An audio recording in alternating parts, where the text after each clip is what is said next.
Today I thought we would take a look at the House franchise. So obviously I wanted to start off with the first film, obviously titled House. It was released in 1986 and distributed by New World Pictures. And interestingly enough, the majority of the crew throughout these entire films have remained the same. It was produced by Sean S. Cunningham, and if I remember correctly, the way this film actually came about is it was William Decker, who was the writer, and a couple of his friends wanted to get together and do an anthology type film, just kind of something inspired by the Twilight Zone.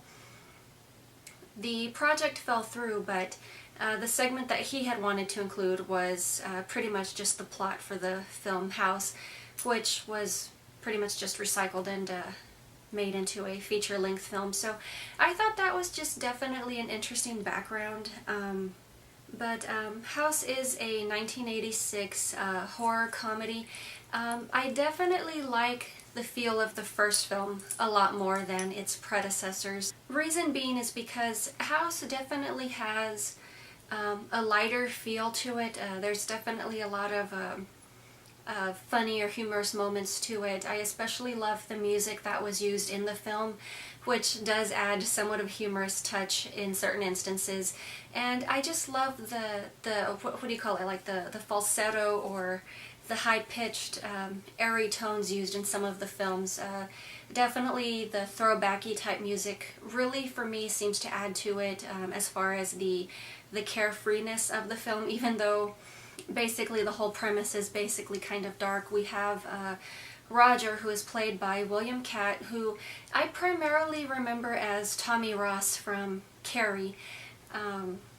He does an excellent job in this film, but he is basically playing a writer who has returned to his deceased aunt's house in order to write a film. He's also dealing with some sort of an estrangement from his wife because his son, although presumed dead, somehow managed to vanish in that weird house.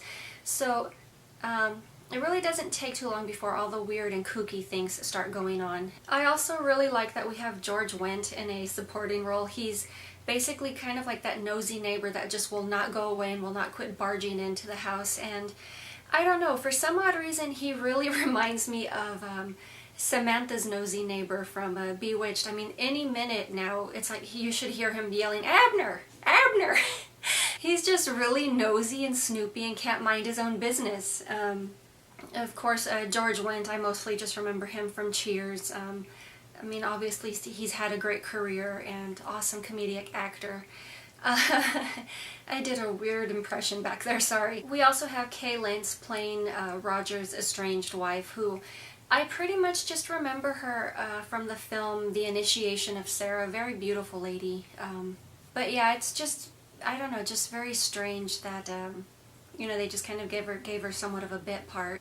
But all in all, you know, it really is an excellent film. I would guess, basically, even though it's kind of lame to say, is the film's basically just a metaphor for facing your fears, you know, just coming to terms with the past, not letting everything just kind of get to you. You need to work through things in order to continue to move forward. And I really don't know if that's what the filmmakers had intended, but for some reason that's just what I tend to draw from the film.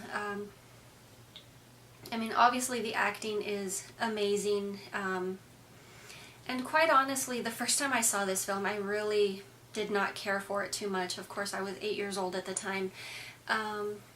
And then, of course, I rewatched it about 4 years ago. Same thing, really didn't care for it too much. And I recently just rewatched it, and I actually kind of got it this time. You know, I really saw a lot of stuff that I had missed the first rounds, and, you know, all in all, it really is a great movie. Definitely the best out of the lot if you've ever seen the other films. Obviously, within this house we have kind of a bunch of weird little netherworlds or passageways into different dimensions, and I don't know if this was intentional or not, but I know on Roger's first night there's a scene where a creature just kind of lunges out of his aunt's closet door and tries to attack him, and this creature just really reminds me of that one creature from Hellraiser, the scorpion-looking guy. So I don't know. I mean, the designs are different enough, but maybe it's just the scenario where you've just got something lurching or lunging out of a door and it just kind of hangs there. I don't know. But I've always just thought, hey, that's that scorpion guy. I would say great film. In all honesty, I enjoyed the soundtrack a lot more than the movie, but that's just a different story altogether. Throughout the course of events in the film, Roger does come in contact with somewhat of a ghost from its past, and to my understanding, the house basically just kind of takes your memories and uses them against you. So we have the Big Ben character, who is played by Richard Mall. Obviously most of us would remember him as Bull from Night Court, and you know, very tall guy. I guess you could say if he didn't look like such a damn sweetheart, he would be very menacing, but he really plays the role extremely well of this psychotic, abandoned Vietnam veteran, I guess you could say. But I don't know, oddly enough, this film was also, to my understanding, filmed during a time period where people were talking more about the Vietnam War, and there was more talk about post-traumatic stress, which is suggested what Roger may be dealing with, because he does have a lot of flashbacks and unresolved issues that he is dealing with. But you know, even though it's a horror comedy, it does touch on just kind of the political views at the time that, you know, the whole war machine really is just a horrible and tragic event in anyone's life, and you know, it really shouldn't be some glorified thing that most people tend to view it as. So I guess you could say this film was filmed during the tail end of that, but you definitely do get just a touch of that as well. And I don't know, I mean, if you really look into the story, like really observe, in my opinion, it adds so much more to the story rather than just being some random background stuff happening as filler. It really does tie you in with the emotional turmoil that Roger's dealing with, not only unresolved issues from Vietnam, but also, like I mentioned earlier, the loss of his child, and of course he's lost his wife. But you know, things really do wrap up quite nicely in the film, and they do come together quite well. But that's, like I said, mostly what I drew from this is that I think the film is mainly just metaphor for dealing with unresolved issues, just coming to terms. But I really do like the way that it was packaged in somewhat of a horror comedy type film. It gives you so much more to look at rather than just being some boring Lifetime channel drama. And obviously this film has reached cult status for a reason. I mean, people won't follow just any mess just because. Excellent film. I would definitely rewatch it. Honestly, I'm definitely more interested in adding the soundtrack to my music collection, but yeah, now that I'm finally able to see where everyone was coming from, excellent, excellent film. 1987 brought us House to the Second Story, which I know a lot of people do not consider a horror film because there are just way too many comedy elements in the movie, and I guess I can kind of see it, but I really just don't even consider this really just part of the House series or part House films. It doesn't even take place in the original House. It does seem to be a lot more slapstick. It does seem to play up a lot more on the comedy elements. You really don't have too many creatures or monsters running around. What I did forget to mention on the previous film, and I apologize for that, is Kane Hodder worked as the stunt coordinator for pretty much all of the House films. So he is around for House 1, House 2, the unofficial House 3, and of course the fourth House film, which is actually the actual third House movie, but I'll get into that in a little bit. Sorry, I'm really skipping around here. This film really just doesn't speak to me as much as the first one. It's just kind of schlocky, kind of blah, but it opens up with a family giving up their only child up, and they're murdered by some ghoulish creature in the house, who I guess you could say would be the part 2 wannabe counterpart of Big Ben, just not as awesome. So of course the parents are murdered. It's not really discussed what it is that this guy wants, but they pretty much die. The child that they gave up, Jesse, later returns as he has inherited this home, and he and his stuck-up girlfriend move in, and their louse friends just kind of tag along just to cause a ruckus, but they're pretty much just background characters. They're in the way the majority of the time rather than actually adding to the story. So somehow during the beginning of the film, it would be Jesse and Charlie, they come across some documents, and they discover this legend or myth of the crystal skull. So they decide to go searching for it. So what do?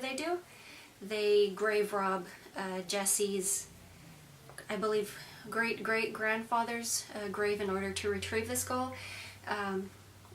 And I guess you could say this is one of the first weird turns in the film, is that the grandfather is still alive, but he's some sort of a gross Casper the Friendly zombie type character. So he's mostly interested in playing catch-up with his grandson and reliving the good old days and whatnot.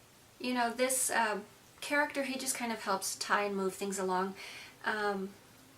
Also during a Halloween party that is thrown within the house, we also have an issue with some guy coming into the house, stealing the skull back, big surprise, and Jesse and Charlie chase him out into one of the dimensions in the house. They chase him back out. They do manage to retrieve the skull, but for some reason they bring back somewhat of a puppet dog caterpillar with them and a baby pterodactyl. So now they've got new pets for the home as well.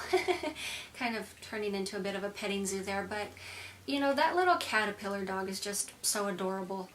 In one scene we also randomly had, who I believe also played Cliff on Cheers, which pretty much just played Norm's best friend who was in the first film. So I thought that was an interesting turn of events there. But this scene actually seems really pointless. It looks like it was just written in just so that he could be included in the film.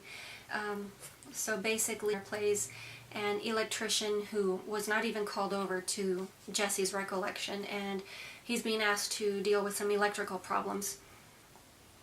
Somehow, while he's trying to work on the wiring, he accidentally puts a hole in the wall.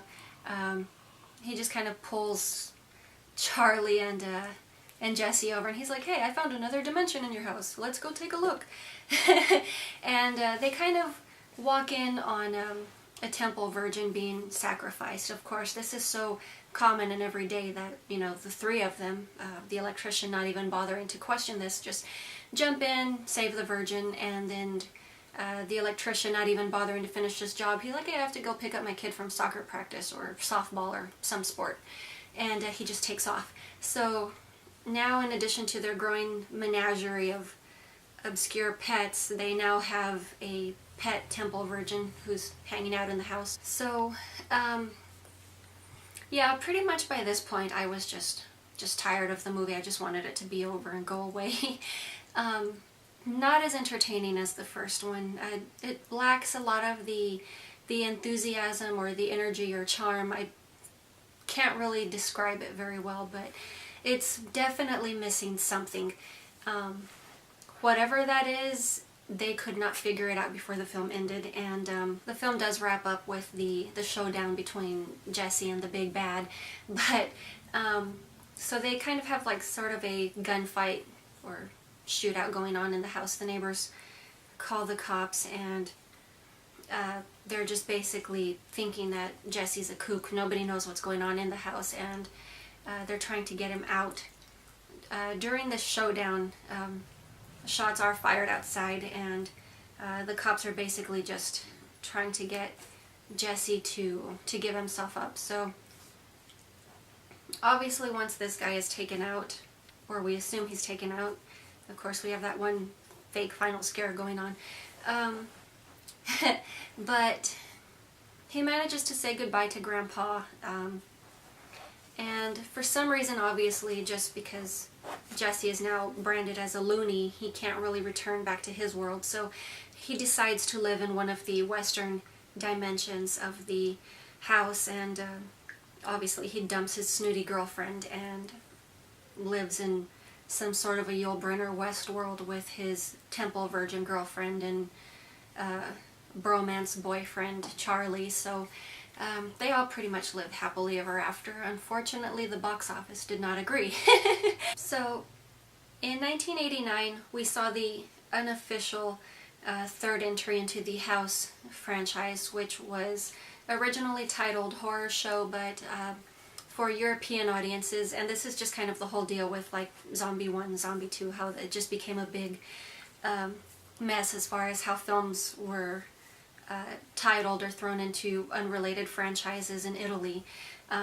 Still don't know why they do that, but this is very similar. They have an unrelated series of films referred to as La Casa series, and Horror Show, which is the unofficial third House film, was thrown into that. I believe House 2 was also thrown in, but they're not chronologically labeled in the series.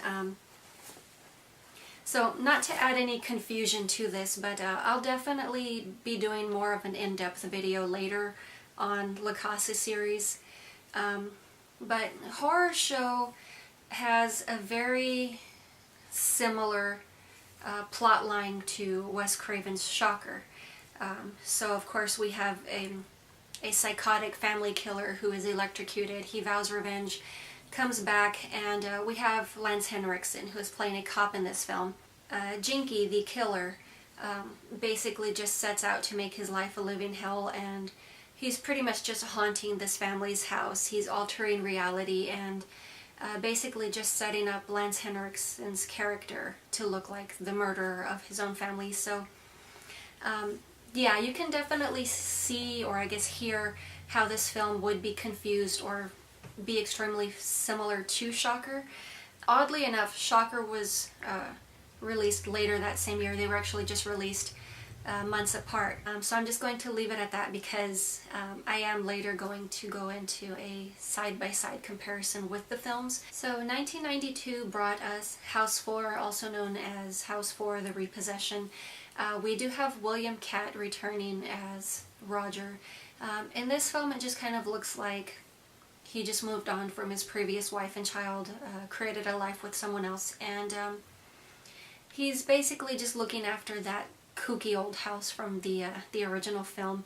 He refuses to give it up because it was an inheritance from his parents in this film.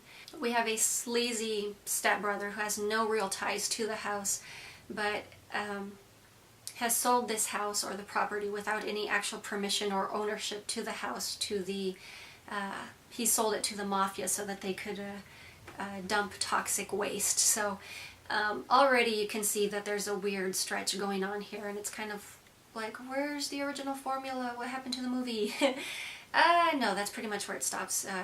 We have some very weird special effects in this one. We have a singing pizza who attacks Roger's widow. She, for some reason, seems to think that she's going nuts, so she's looking at all of these psychology books and trying to figure out what the deal is. We also have somewhat of a Native American guide who helps walk us through the film. He also helps his widow understand that the house was built on somewhat of a holy ground. There's some ancient spring that, in order to preserve its magic, had been sealed. Obviously, that's all the more reason to not allow this this sleazy adopted brother to even get his dirty hands on the house. So she eventually does discover that he was behind the murder, and he's trying to run the two women out of the house. Of course, during the accident, Roger's daughter became paralyzed, and she's obviously now in a wheelchair. There's this really tacky scene where we have two goons busting into the house trying to harm them. The girl who is allergic to animals actually has a dog lamp that she has gained somewhat of an attachment to. So in this scene, somehow the dog lamp takes on a physical form, but for some reason it still has the tacky lampshade sticking out of the poor Rottweiler's head. So it's just really goofy, but it shoos the two goons out of the house, and obviously once the creature tries jumping out the window to chase after them, it breaks. You know, everything wraps up well at the end of the movie. This one, I just really was not feeling at all. I mean, between all of the films, the first one is definitely the best. The second one was kind of, it was okay. And then this last one, I just really don't think it should have been made at all. I do get that they were trying to return back to the original formula, and you do get somewhat of a feel of that, but I mean, that singing homicidal pizza was just really weird. But all in all, I think more or less it was a decent franchise. It just took a really bad turn, but at some point or another, most franchises do. We're pretty much just throwaway movies. The first one is the one that really spoke to me, and that's probably why it's the only one that's actually a cult film. But that is pretty much all I have for you guys today, and I will talk to you later.